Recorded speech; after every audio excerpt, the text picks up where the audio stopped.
বাবারা আমার উপর রাগ করিও না, তুমি তোমার কবরে রওনা করছো, আমি আমার কবরে রওনা করছি। যখন নাফরমান বদমাশ বেঈমানকে প্রশ্ন করবে, মান হাজার রজুল, চেন ওই ব্যক্তিকে। নাফরমান দেখবে নবীর মাথার সাথে নাফরমানের মাথার মিল নাই, নবীর চেহারার সাথে মিল নাই, নবীর পোশাকের সাথে মিল নাই, নবীর নীতি আদর্শের সাথে মিল নাই, নবীর দলের সাথে কোনো দলের মিল নাই, নবীর সাথে নেতার কোনো মিল নাই। অমনি নাফরমান বলবে, হা হা লাদরি, হা হা লাদরি, আমি ওনাকে চিনি না, ওনার সাথে আমার কোনোই পরিচয় নাই। অমনি আল্লাহ পাক বলবে, কাযাবা আদুবুল্লাহ, আমার দুশমন মিথ্যা কথা বলছে, এ কবরের মাটি চাপ দে। অমনি কবরের দুই পাশের মাটি এত জোরে চাপ মারবে, চাপের চড়ে এক পাঁজরে হাঁটি আর এক পাঁজরে লাগাইয়া ফেলাইবে। এ ফেরেশতারা কবরের মধ্যে আগুন ধরাইয়া দেয়, অমনি গোটা কবরটা আগুনে ভরিয়া যাবে। হে ফেরেশতারা গুর্জ দিয়া বাড়ি শুরু করিয়া দে। আল্লাহ তুমি আমাদের সবাইকে মাফ করিয়া দাও।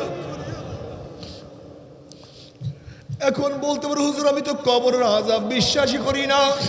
বাবার এই বয়ান তো তোমার জন্য না, এই বয়ান যাদের ঈমান আছে আমি তাদের কাছে বয়ান করব। এই বয়ান হিন্দুদের জন্য না, এই বয়ান খ্রিস্টানদের জন্য না, এই বয়ান ইহুদিদের জন্য নয়, এই বয়ান তো নাস্তিকদের জন্য নয়, এই বয়ান যারা কোরআন ও হাদিস মানে তাদের জন্য।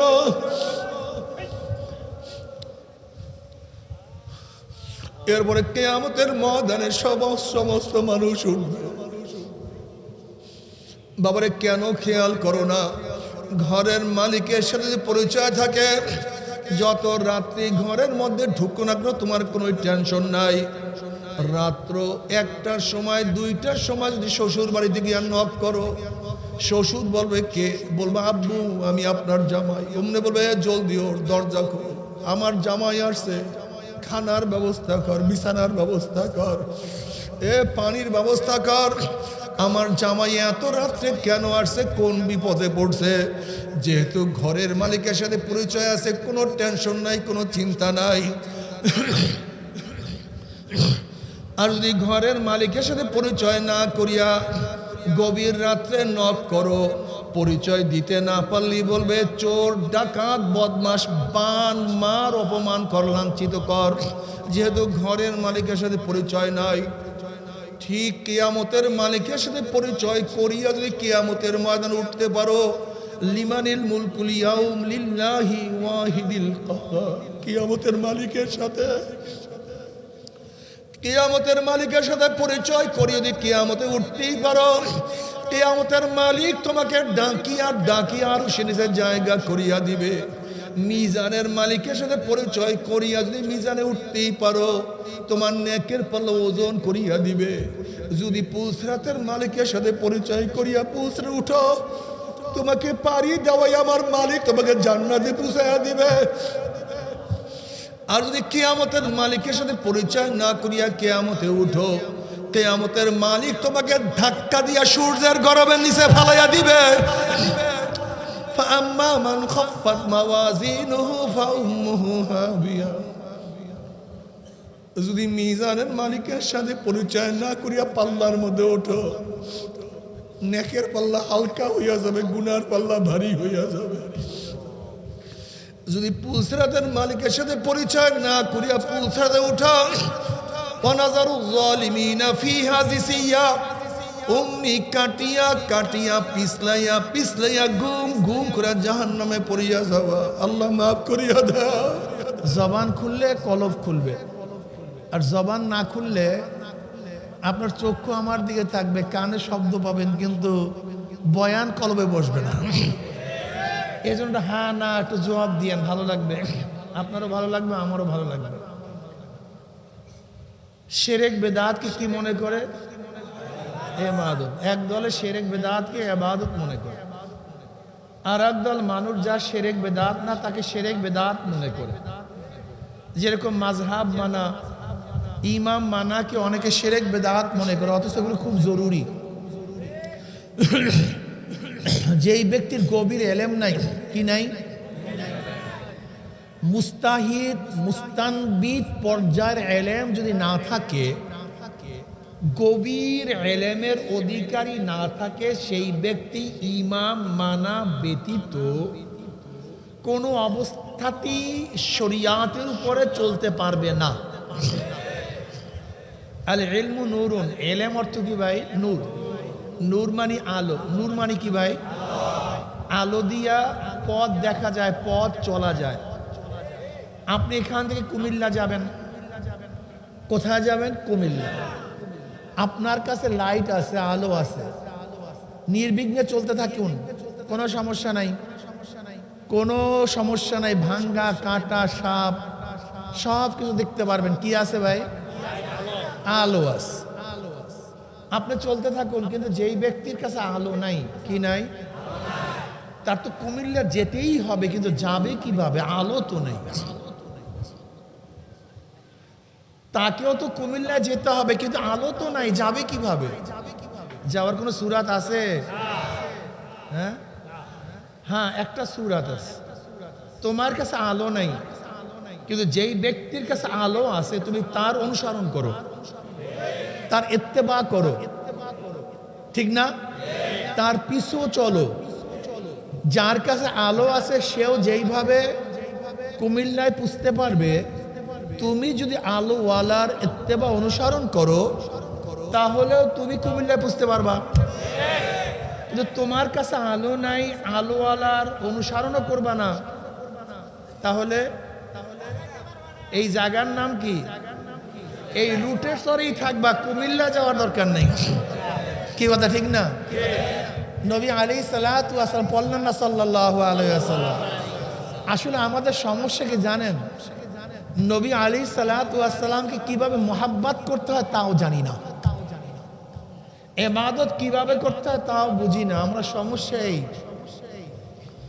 জীবনে নবী আলাইহিস সালাতু পড়েন না, কিন্তু সাল্লাল্লাহু আলাইহি ওয়াসাল্লাম তার উপরে একবার দুরূদ পড়া ফরজ, একবার দুরূদ পড়া ফরজ।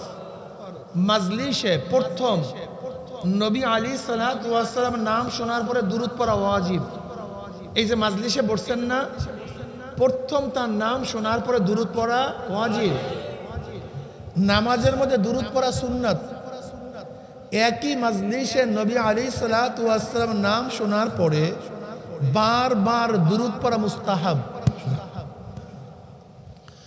ইমামে তহাবী রহমাতুল্লাহ আলাইহি বলেন, যতবার নবী আলাইহিস সালাতু ওয়াস সালাম নাম শুনবে ততবারই দুরূদ পড়া ওয়াজিব।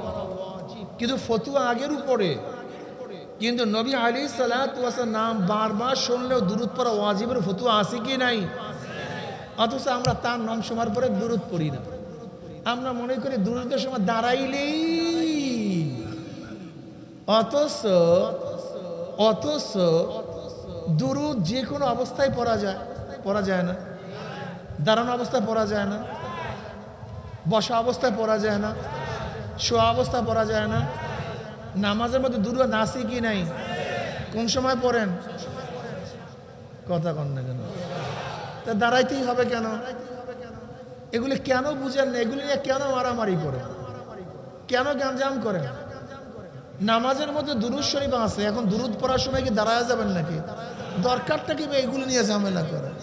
দুরূদ পড়তে থাকুন না, যখন মনে চায় দুরূদ পড়ুন। শুইয়া পড়েন, বইসা পড়েন, দাঁড়ায়া পড়েন, পড়তে থাকেন না, সমস্যা কি? মুহাদ্দিসিনে কেরাম সবচেয়ে দামি, তারা অনেক দামি, তাদের ফজিলত অনেক বেশি। তাদের ফজিলত বেশি হওয়ার বহুত কারণ, এর মধ্যে মূল একটা কারণ তারা দুরূদ অনেক বেশি পড়ে। দুরূদ পৃষ্ঠায় পৃষ্ঠায়, লাইনে লাইনে, ক্বালা ক্বালা রাসূলুল্লাহি সাল্লাল্লাহু আলাইহি ওয়াসাল্লাম, ক্বালা ক্বালা রাসূলুল্লাহি সাল্লাল্লাহু, বাস তারা দুরূদ পড়তেই থাকে, যেন দামি হয়ে গেছে। কি কথা ঠিক না? যাই হোক, নবী আলাইহিস সালাতু ওয়াস সালাম পড়েন না, কিন্তু সাল্লাল্লাহু আলাইহি ওয়াসাল্লাম এতক্ষণ বয়ান করছে এই বয়ানটা বুঝাবার জন্য, কিন্তু তারপরে সাল্লাল্লাহু আলাইহি বের হয় না। তার মানে একজন আসে কেন? সমস্যাই ইশক বুঝি না, মুহাব্বত বুঝি না। অটো বের হয়ে যাবে সাল্লাল্লাহু আলাইহি ওয়াসাল্লাম। নবী আলাইহিস সালাতু নাম শোনার সাথে সাথে মনে করতে হবে না, এমনি বের হয়ে যাবে সাল্লাল্লাহু। মনে থাকবে তো? তিনি কি বলেন? কুন আলেমান, তোমরা সবাই আলেম হও। মুতাআল্লিমান, যদি আলেম হতে না পারো আলেমের ছাত্র হও, আও মুস্তামিআন, যদি ছাত্র হওয়ার সুযোগ না থাকে আলেম যা বলে শোনো, আও মুহিব্বান, যদি শোনার সুযোগ না থাকে পাহাড়ে থাকো, সাগরে থাকো, মরুভূমিতে থাকো, তাহলে কি করো? আলেমকে মোহাব্বত করো। ওয়ালা তাকুন খামেসান, পঞ্চম নাম্বার হও না, আলেমও হব না, আলেমের ছাত্রও হব না, আলেম যা বলবে তা শুনবাও না, আলেমকে মোহাব্বতও করবে না। পথ ধরছে তুমিও তার পথ ধরো, তুমিও ঢাকায় যেতে পারবা। যে মক্কার পথ ধরছে তুমিও তার অনুসরণ করে তুমি মক্কায় বুঝতে পারবা। আর যে জাহান্নামের পথ ধরছে তুমিও তার পথ ধরো। কথা কয় না, বিশ্বাস হয় না। দেখেন, খুব ভালো মতো বোঝার চেষ্টা করুন, ক্লিয়ারলি বোঝার চেষ্টা করুন। বুঝবেন না এরকম কোনো কথা নেই। যদি আপনার মধ্যে বুঝ শক্তি না থাকে, আপনার জান্নাতও নাই, আপনার জাহান্নাম নেই। আল্লাহ পাক ব্যবস্থা করবেন। যেমন এক ব্যক্তি বালেগ হওয়ার আগ থেকে মাথা বিগড়ে গেছে, মাথা নষ্ট, মাথায় কাজ করে না, বুদ্ধি নাই, ওই অবস্থা যদি মারা যায়, জান্নাত না জাহান্নাম? আল্লাহ পাক ভালো জানেন, আল্লাহ পাক ভালো জানেন। এর কারণটা কি? তার বুঝ নেই, আকল নেই। যার আকল নাই তার উপরে জাহান্নাম নাই। এর জন্য প্রত্যেকটা মানুষ দিন বুঝার জন্য যেই পরিমাণের আকল জ্ঞানের প্রয়োজন, দিন বুঝার জন্য, ইসলাম বুঝার জন্য, শরিয়াত বুঝার জন্য, সে যত মূর্খ হোক, পড়াশোনা না করুক, দিন বুঝার জন্য যেই মৌলিক জ্ঞানের প্রয়োজন আল্লাহ পাক প্রত্যেকটা মানুষের মধ্যে সেই মৌলিক জ্ঞান দিয়ে রাখছেন, যাকে বলা হয় সাধারণ জ্ঞান, আকলে সালিম আল্লাহ পাক প্রত্যেকের মধ্যে দিয়ে রাখছেন। হ্যাঁ ভাই, লাইটটা জ্বালায় রাখছেন কেন? হ্যাঁ, বিয়াকুব মানুষ আচ্ছা বলেন তো, কোন মানুষ কি বিড়ি মুখে দিয়ে জন্মগ্রহণ করছে? বিড়ি শিখলো কিভাবে বলেন তো? বিড়ি খাওয়া শিখছে কিভাবে? কোন ব্যক্তি গাঁজা নিয়ে কি জন্মগ্রহণ করছে? গাঁজাখোর হয়েছে কিভাবে? কোন ব্যক্তি মদের পেয়ালা নিয়ে জন্মগ্রহণ করছে? মদ পান করলো কিভাবে? কথা বলেন তো, খুব ভালো মতো বোঝার চেষ্টা করবেন। আচ্ছা, কোন ব্যক্তি কি কলেমা পড়িয়া জন্মগ্রহণ করছে? কলেমা শিখলো কিভাবে? নামাজ শিখিয়া দুনিয়াতে আসছে, নামাজ জানলো কিভাবে? হ্যাঁ, কি বুঝলেন? গাঁজাওয়ালার সাথে থাকলে গাঁজা শেখা যায়, ধূমপানের সাথে থাকলে ধূমপাই হওয়া যায়, মদ করার সাথে থাকলে মদ পান করা শেখা যায়, নামাজির সাথে থাকলে নামাজি হওয়া যায়। বাংলা বুঝেন, বাংলা বুঝতেই চায় না। এখানে যত মানুষ দেখতেছেন, এই যত মানুষ এখানে আছেন, সমস্ত মানুষের জন্ম এক ধরনের, আশা দুনিয়াতে এক ধরনের, কিন্তু প্রত্যেকের বিবেক, বুদ্ধি এবং ধ্যান ধারণা, চিন্তা ভাবনা কিন্তু এক ধরনের না। এর কারণটা কি? আসছে এক ধরনের, কিন্তু চিন্তার মধ্যে এত ব্যবধানের কারণটা কি? একজনে চিন্তা করছেন, হাজারো মাদ্রাসার সন্তান যারা একসময় তাহাজ্জুদ গুজার, নামাজ পড়তো, রোজা রাখতো, নাস্তিকের পরিবেশে গিয়ে সে নাস্তিক হয়ে গেছে। আবার হাজারো খারাপ মানুষ আল্লাহওয়ালাদের পরিবেশে আসার কারণে আল্লাহওয়ালা হয়ে গেছে। আমি মনে করি শিক্ষা কোনো সাবজেক্ট না, কোনো বিষয় না। শিক্ষা মানুষকে ভালো বানাতে পারে না, শুধুমাত্র শিক্ষায় মানুষদেরকে আদর্শ শিক্ষা দিতে পারে না। বিশ্বাস হয় না, সবাই শুধু লিখে রাখে শিক্ষাই জাতির মেরুদণ্ড।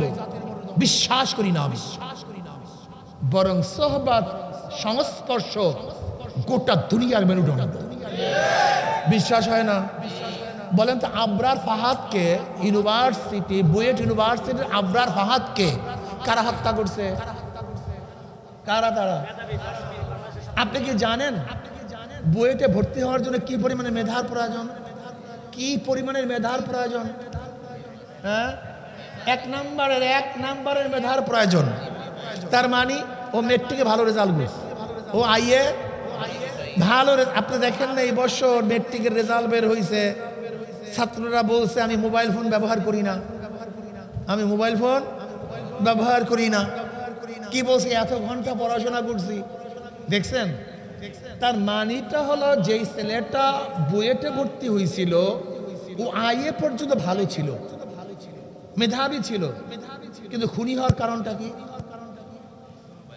হ্যাঁ, একদল খুনিদের সোহবাতে যাওয়ার কারণে ও খুনি হয়ে গেছে। হাজার ভালো ছাত্র ধর্ষকদের সোহবাতে থাকার কারণে ধর্ষক হয়ে গেছে, বিশ্বাস হয় না। হাজারো ভালো মানুষগুলি চোরদের সাথে থাকার কারণে চোর হয়ে গেছে। আপনারা দেখেন না পত্রিকায় আসছে এরকম বিশাল হেডিং এ, লাল হেডিং এ আসছে, কি আসছে? সকল শিক্ষিতই চোর না, সকল শিক্ষিতই চোর না, কিন্তু যারা চুরি করে সবাই শিক্ষিত। যারা চুরি করে সবাই শিক্ষিত, বিশ্বাস হয় না। এই যে 28 লক্ষ কোটি টাকা বাংলাদেশের পিছনে বিদেশে পাচার করছে, কয় কোটি? এই বছর বাজেট হয়েছে 7 লক্ষ সামথিং, 7 লক্ষ কোটি। আর শুধু বিদেশে পাচার হয়ে গেছে 4 বছরের বাজেট ভাগছে টাকা। এদেশের রিক্সাওয়ালা, ঠেলাওয়ালা, কুলি, মজদুর, সামার, কামার, গরিব, দুঃখী, অশিক্ষিতরা এই টাকা সরাবার পিছনে একজনের ভূমিকা ছিল না, একজনেরও না, একজনও ছিল না। এই 28 লক্ষ কোটি টাকা চুরি কারা করছে? তার মানে শিক্ষায় চরিত্র গঠন করতে পারেন? পারে নাই, পারে নাই। আপনি দেখেছেন ওই যে নারায়ণগঞ্জের র্যাব 7 ব্যক্তিকে হত্যা করছে।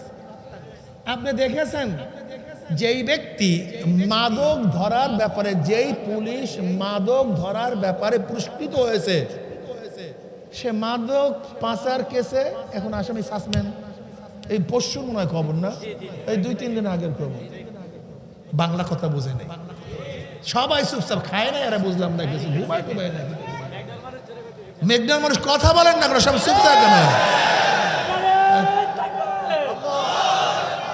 যে ব্যক্তি মাদক ধরার ব্যাপারে পুরস্কৃত হয়েছে সে মাদক পাচারের কেসে সাসপেন্ড। কি বুঝলেন? দুদক মানে কি? দুর্নীতি দমন কমিশন। আচ্ছা, দুদুকে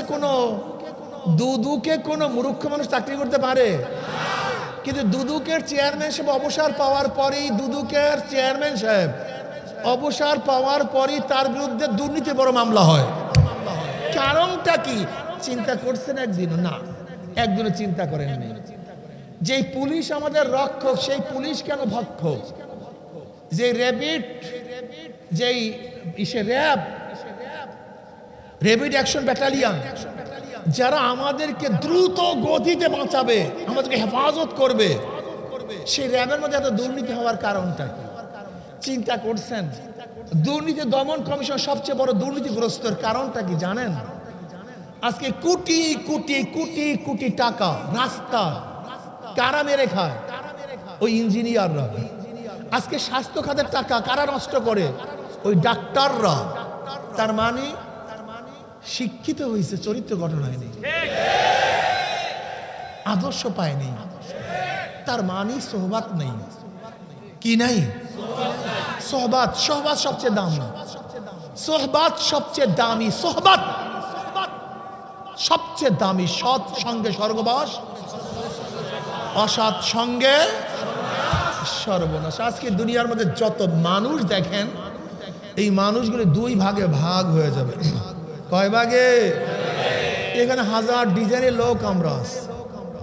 কেউ ধনী, কেউ গরিব, কেউ শিক্ষিত, কেউ মূর্খ, আসি কি নাই? কেউ সুখী, কেউ দুঃখী, কেউ আওয়ামী লীগ, কেউ বিএনপি, কেউ জাতীয় পার্টি, কেউ জাসদ, কেউ চরমনাইকে মহাব্বাত করি, কেউ ঘৃণা করি। এটা আশ্চর্যের কিছু নেই। চরমনাইকে সবাই মহাব্বাত করবে, ব্যাপারটা এরকম না, এটা ভুল। জনাব মুহাম্মদ রাসূলুল্লাহ সাল্লাল্লাহু মাশাআল্লাহ বয়ান কাজ হয়েছে, এই একটা বয়ান মোটামুটি কাজ হয় মাশাআল্লাহ। এই তো এরকম বয়ান কাজে হতে হবে আলহামদুলিল্লাহ। তার চেয়ে ভালো তার জমানায় কেউ ছিল? তার আগে কিয়ামত পর্যন্ত তার চেয়ে ভালো তার জমানায় কেউ ছিল না, তার আগেও কেউ ছিল না, পরেও কেউ। এই নবী আলাইহিস সালাতু ওয়াস সালামকে সবাই মহব্বত করছে, সবাই ভালোবাসছে, সবাই মহব্বত করছে। কারণটা কি? আজীব আজীব আজীব। চমৎকার একটা কথা শুনেন, চমৎকার একটা হাদিস শুনেন। নবী আলী সাল্লাল্লাহু আলাইহি ওয়াসাল্লাম বসা, এর মধ্যে আবু জাহেল সাহাবারাও পাশে বসা। আইসা বলছে, মোহাম্মদ তোমার চেহারা তো কালো, এত কুচ্ছিত, এত খারাপ, যা ইচ্ছা তাই বলছে, যা ইচ্ছা তাই। নবী আলী সাল্লাল্লাহু আলাইহি ওয়াসাল্লাম বলছে, আপনি ঠিকই বলছেন, আপনি ঠিকই বলছেন। ও চলে গেছে।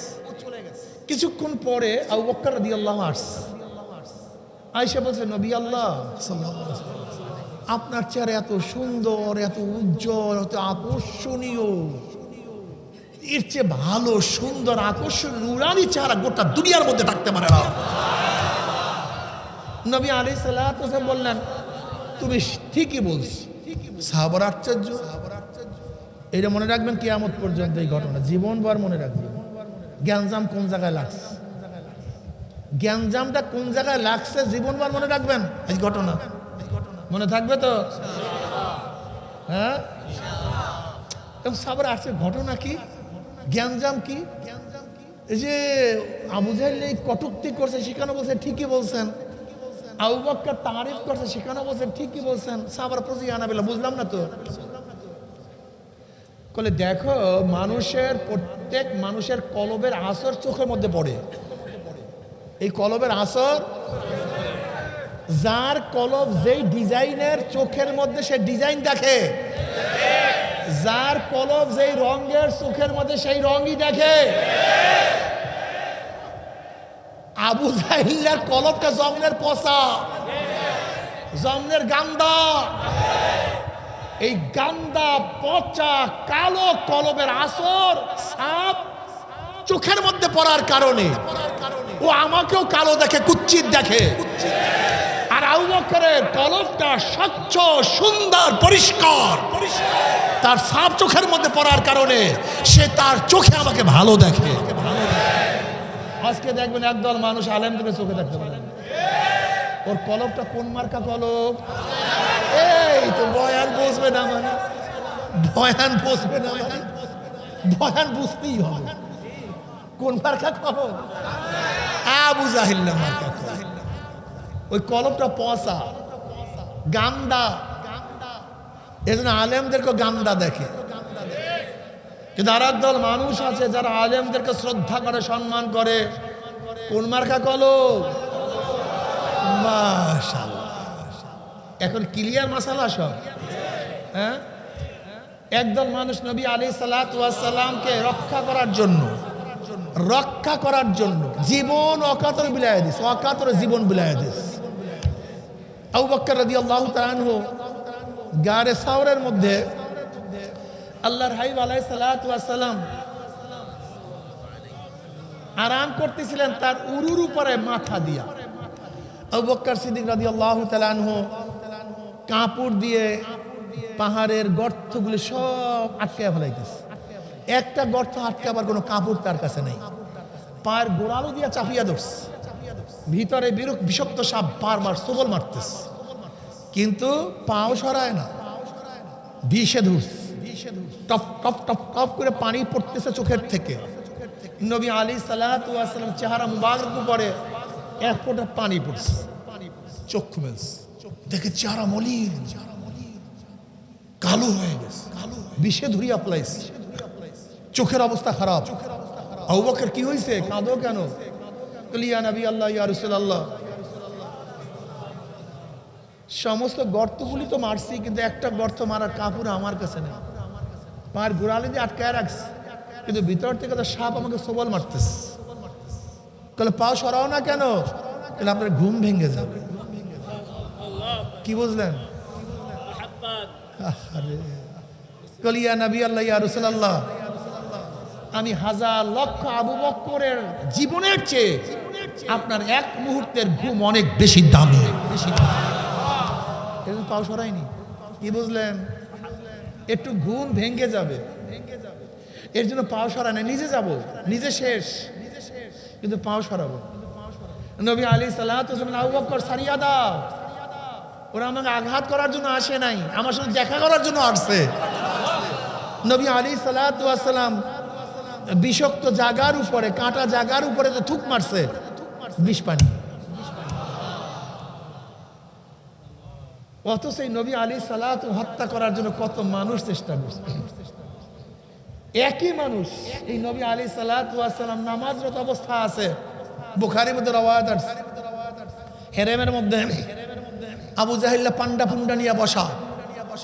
আব্দুল বিন মাসউদ রাদিয়াল্লাহু রওয়ায়াত করেন যে আবু জাহেল বলতেছে কি আসো, মুহাম্মদ যখন পড়েন সাল্লাল্লাহু আলাইহি ওয়াসাল্লাম সিজদায় যাবে, অমুক গোত্রের উটের পচা নারী ভুড়ি তার মাথার উপরে কি চাপাইয়া দিতে পারবা?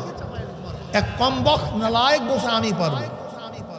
নবী আলাইহিস সালাতু ওয়াস সালাম যখন সিজদায় পড়লেন, সেই উটের পচা নারী ভুড়ি তার মাথার উপরে চাপাইয়া দেওয়া হয়েছে। আমার নবী আলাইহিস সালাতু মাথা তুলতে পারতেছিলেন না, অথচ একদল মানুষ নবী আলাইহিস সালাতু ওয়াস সালামের সামান্য ঘুমের জন্য নিজের জীবন বিলাইয়া দিয়েছে, আর একদল তাকে হত্যা করার জন্য নিজের জীবন বিলাইয়া দিয়েছে। এই বদরের ময়দানে কেন গেছিল কাফেররা? আমার নবীকে দুনিয়া থেকে বিদায় দেওয়ার জন্য। 70টা মারা গেছে, 70টা কাফের শুধু আমার নবীকে বিদায় দেওয়ার জন্য। অথচ এই নবী আলাইহিস সালাতু ওয়াস সালাম রক্ষা করার জন্য সাহাবারা, তলোয়ার ছিল না, ঘোড়া ছিল না, উট ছিল না, পায়ে জুতা ছিল না, অথচ নবী আলাইহিস সালাতু ওয়াস সালাম রক্ষা করার জন্য ঝাঁপিয়ে পড়ছেন। আফরার দুই সন্তান মুআজ রাদিয়াল্লাহু আনহুমা, দুইটা ছোট ছোট বাচ্চা, আফরা রাদিয়াল্লাহু আনহা তাকে নিয়ে আসছেন, দুইজনকে নিয়ে আসছেন, ইয়া নবী আল্লাহ, ইয়া রাসূলুল্লাহ, আমার বড় কোনো সন্তান নাই, স্বামী নাই, ভাই নাই, আমার মাত্র দুইটা সন্তান আছে, আপনি ওদেরকে যুদ্ধে নিয়ে যান। এদের যুদ্ধের বয়স হয় নাই, এদের যুদ্ধের বয়স হয় নাই, এ তো ছোট ছোট বাচ্চা। ইয়া নবী আল্লাহ, ইয়া রাসূল, আমি জানি যুদ্ধের বয়স হয় নাই, কিন্তু আপনার উপরে যখন আঘাত আসবে, আমার সন্তানরা যুদ্ধ করতে না পারলেও তাদেরকে ঢাল হিসেবে ব্যবহার করিয়েন। কি বুঝলেন? বুঝলেন কি? সেই নবীর আজকে আদর্শ ভালো লাগে, সেই নবীর নীতি আজকে নবী আলাইহিস সালাতু ওয়াস সালাম, হ্যাঁ ঠিক আছে দুইজনকে নেওয়া যাবে না, এর মধ্যে যে বড় তাকে নেব। ছোট ভাই বলছে ভাইয়া তুমি তো আমার চেয়ে উঁচা, যখন দুজনে পাশাপাশি দাঁড়াবো নবী আলাইহিস সালাতু ওয়াস সালাম তোমাকে লম্বা দিলে তোমাকে নিয়ে যাবে, আমি যুদ্ধে যাওয়ার থেকে মাহরুম হয়ে যাব। একটা কাজ করিও, যখন দুজন পাশাপাশি দাঁড়াবো তুমি একটু খাটো হইয়া দাঁড়াইও, আমি পার উপরে ভর দিয়া দাঁড়াবো যেন দুজনকে সমান দেখা যায়। কি বুঝলেন? নবী আলাইহিস সালাতু ওয়াস সালাম তামসা দেখতে আছেন, নবী আলাইহিস সালাতু ওয়াস সালাম মিসকি মিসকি হাসেন। এবার বলতে আছে না, তোমাদের মধ্যে যে শক্তি দিয়ে বেশি তাকে নেব, যার শক্তি কম আমি তাকে নেব না। এবার ছোট হয়ে বলছে ভাইয়া একবার তোমাকে আমি হারাবো, আর একবার তুমি আমাকে হারাবা, আমরা উভয় যখন সমান সমান হয়ে যাব, আমাদের কাউকে রাখিয়া নবী আলাইহিস সালাতু ওয়াস সালাম যাইতে পারবে না। নবী আলাইহিস সালাতু ওয়াস সালাম সমস্ত তামাশা দেখতে আছেন, কি মুহাব্বত, কি ভালোবাসা। দুজন বদরের ময়দানে হাজির। আব্দুর রহমান আউফ রাদিয়াল্লাহু ফরমান, আমার পাশে দুইটা ছোট্ট বাচ্চা, আমি মনে মনে চিন্তা করতেছিলাম আমার পাশে দুইটা বড় বড় যোদ্ধা থাকলে আমার জন্য কতই উপকার হইতো, আমাকে সাহায্য করতে পারত, কিন্তু ছোট দুইটা বাচ্চা আমাকে কি উপকার করবে আমি মনে মনে ধারণা করতেছিলাম। এর মধ্যে পাশের থেকে দুইটা বাচ্চা আমাকে বলল, চাচা যান আবু জাহাল কোথায়? আমি আশ্চর্য হয়ে গেছি, এরা আবু জাহেলের কেন খোঁজ করে, আবু জাহেল দেয়া কি করবে? আমি বললাম কেন, তুমি কেন তালাশ করো? বলে চাচা যান আবু জাহাল আমার নবীকে মক্কায় বহুত কষ্ট দিছে, মক্কায় আমার নবীকে বহুত কষ্ট দিছে, আমার নবীকে ঘরে থাকতে দেয় নাই, আমার নবীকে শিয়াবে আবু তালেবের মধ্যে 3 বছর অবরুদ্ধ রাখছে, আমার নবী আলাইহিস সালাতু ওয়াস সালামকে মক্কার থেকে ভাগাইয়া দিছে, হিজরত করতে বাধ্য হইছে। আবু জাহাল কোথায়? আব্দুর আউফ রাদিয়াল্লাহু ফরমান, ওরা আমার কাছে প্রশ্ন করার সাথে সাথে আমি দেখতে আসি আবু জাহাল ঘোড়ার উপরে সাওয়ারি, লম্বা ঘাড়, পাগড়ি পরিধান করা, তলোয়ার নিয়ে যুদ্ধে নেতৃত্ব দিতে আছে। আমি বললাম, ভাতিজারা দেখো, ওই যে আবু জাহাল। আব্দুর আউফ রাদিয়াল্লাহু ফরমান, আমি দেখার সাথে সাথে দেখলাম দুই দিক থেকে দুইটা বাচ্চা বাজ পাখির মতো আবু জাহালের উপর আক্রমণ করছে। একজনে ঘোড়ার পার উপরে, একজনে আবু জাহালের উপরে। আবু জাহালও তাদের উপর আক্রমণ করছে। আব্দুর আউফ রাদিয়াল্লাহু ফরমান, আমি দেখতেছি আবু জাহালের তলোয়ারের আঘাতে তাদের একজনের হাতের থেকে হাতটা ছুটিয়ে গেছে, চামড়ার সাথে হাতটা ঝুলতে আছে। ওই চামড়ার সাথে হাত ঝোলার কারণে ঠিক মতো যুদ্ধ করতে পারতেছে না। আমি হঠাৎ তাকায়া দেখলাম ওই ছেলেটা কি করলো, হাতটাকে পায়ের নিচে নিয়ে ঝাটকা দিয়ে টান দিয়ে হাতটাকে সিরিয়া পালাবে।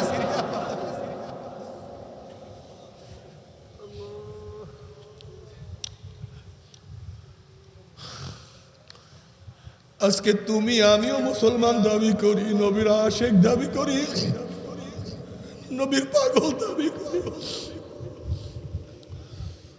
অথচ নবী আলাইহিস সালাতু ওয়াস সালামের আদর্শ তোমার কাছে আমার কাছে ভালো লাগে না। নবীকে নেতা মানতে পারো না। আজকে নবী আলাইহিস সালাতু ওয়াস সালামের নীতি তোমার কাছে ভালো লাগে না। ও কপাল পোড়ার দলেরা, তুমি কি দেখো না বুখারীর মধ্যে রওয়ায়াত আছে, নবী আলাইহিস সালাতু ওয়াস সালাম ফরমান, আল মারউ মা মান আহাব্বা ওয়া লাহু মা কাতাসাবা। দুনিয়াতে যে যাকে মোহাব্বত করবে কিয়ামতের ময়দানে সে তার সাথী হয়ে যাবে। জোরে বলেন সুবহানাল্লাহ। যারা যার নীতি আদর্শ পালন করবে কিয়ামতের ময়দানে নেতারা সামনে থাকবে, অনুসারীরা পিছনে থাকবে। যারা Karl Marx, Mao Tse Tung, Abraham Lincoln, Sheikh Saheb, Sheikh Hasina, Joy, Ziaur Rahman Saheb, Tarek Saheb, Khaleda Zia, Ershad, Rowshan Ershad, Hasan Al Inu, Rashed Khan মেলন, যে যাকে নেতা মানবে কিয়ামতের ময়দান নেতারা সামনে থাকবে, অনুসারীরা পিছনে থাকবে। নেতারা যেখানে যাবে অনুসারীরাও সেখানে চলে যাবে।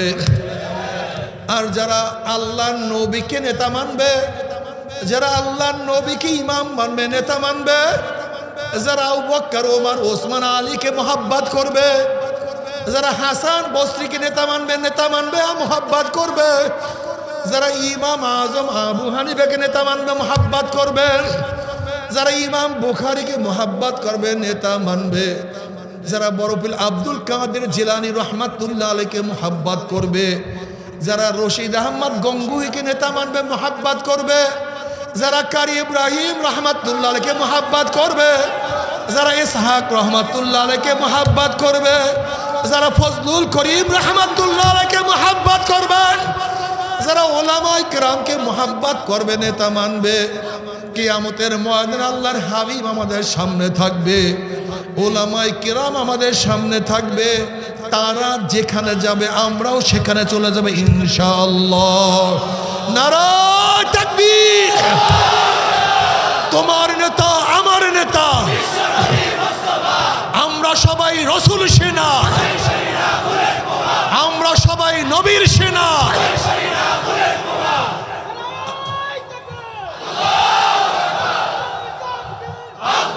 আল মারউ মা মান আহাব্বা ওয়া লাহু মা কাতাসাবা। এ আমার যুবক বাবারা, আমার মুরব্বী বাবারা, পর্দায় মা বোনেরা, হিসাব নিকাশ না মিলাইয়া কেউ মাওলার কবরে যাইও না। তুমি কি জানো কবরের মধ্যে অবস্থাটা কি হবে? হাদিসের মধ্যে আসছে নবী আলাইহিস সালাতু ওয়াস সালাম রওজার সাথে সুরাখ হইয়া যাবে, রাস্তা হইয়া যাবে। নবী আলাইহিস সালাতু ওয়াস সালাম ফরমাইবেন, মান হাজার রজুল, ওই ব্যক্তিকে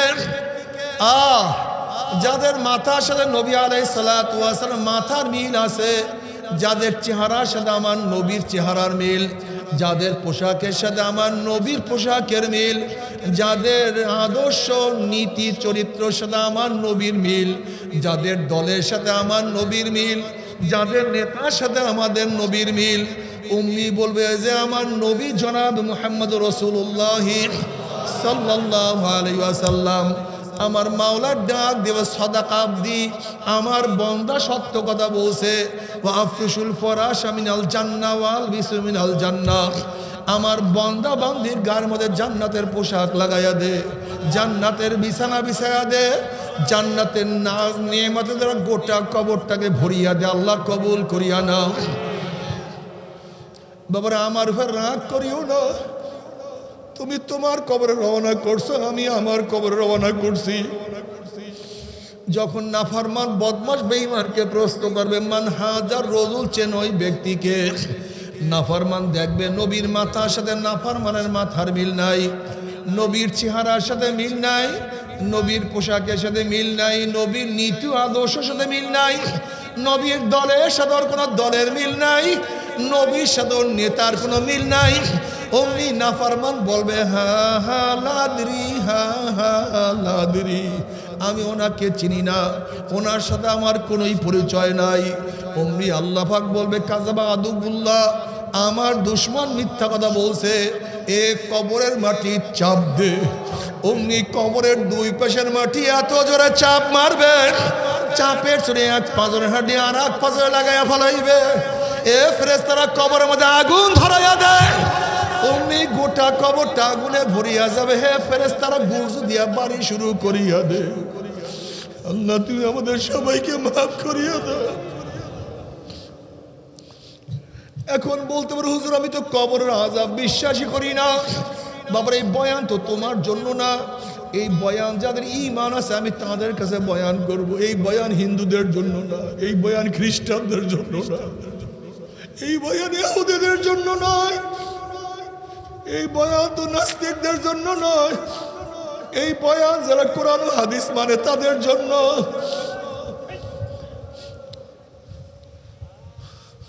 এরপরে কিয়ামতের ময়দানে সমস্ত মানুষ উঠবে বাবারে কেন খেয়াল করো না ঘরের মালিকের সাথে যদি পরিচয় থাকে যত রাত্রি ঘরের মধ্যে ঢুকো না কেন তোমার কোনো টেনশন নাই রাত্র 1টার সময় 2টার সময় যদি শ্বশুর বাড়িতে গিয়ে নক করো শ্বশুর বলবে কে বলবে আব্বু আমি আপনার জামাই অমনে বলবে জলদি ওর দরজা খোল আমার জামাই আসছে খানার ব্যবস্থা কর বিছানার ব্যবস্থা কর এ পানির ব্যবস্থা কর আমার জামাই এত রাত্রে কেন আসছে কোন বিপদে পড়ছে যেহেতু ঘরের মালিকের সাথে পরিচয় আছে কোনো টেনশন নাই কোনো চিন্তা নাই আর যদি ঘরের মালিকের সাথে পরিচয় না করিয়া গভীর রাত্রে নক করো পরিচয় দিতে না পারলেই বলবে চোর ডাকাত বদমাশ বান মার অপমান কর লাঞ্ছিত কর যেহেতু ঘরের মালিকের সাথে পরিচয় নাই ঠিক কিয়ামতের মালিকের সাথে পরিচয় করিয়া যদি কিয়ামতের ময়দানে উঠতে পারো লিমানিল মুলকুল ইয়াউম লিল্লাহি ওয়াহিদিল কাহ্হার কিয়ামতের মালিকের সাথে পরিচয় করিয়ে যদি কিয়ামতে উঠতেই পারো কিয়ামতের মালিক তোমাকে ডাকিয়া আর সে নিজের জায়গা করিয়া দিবে মিজানের মালিকের সাথে পরিচয় করিয়া যদি মিজানে উঠতেই পারো তোমার নেকের পাল্লা ওজন করিয়া দিবে যদি পুলসরাতের মালিকের সাথে পরিচয় করিয়া পুলসরে উঠো তোমাকে পারি দেওয়াই আমার মালিক তোমাকে জান্নাতে পৌঁছাইয়া দিবে আর যদি কিয়ামতের মালিকের সাথে পরিচয় না করিয়া কিয়ামতে উঠো কিয়ামতের মালিক তোমাকে ধাক্কা দিয়া সূর্যের গরমের নিচে ফেলাইয়া দিবে فأما من خفت موازينه فأمه هاوية যদি মিজানের মালিকের সাথে পরিচয় না করিয়া পাল্লার মধ্যে ওঠো নেকের পাল্লা হালকা হইয়া যাবে গুনার পাল্লা ভারী হইয়া যাবে যদি পুলসরাতের মালিকের সাথে পরিচয় না করিয়া পুলসরাতে উঠো ওয়ানাজারু যালিমিনা ফিহা জিসিয়া অমনি কাটিয়া পিছলাইয়া গুম করে জাহান্নামে পড়িয়া যাওয়া আল্লাহ মাফ করিয়া দাও।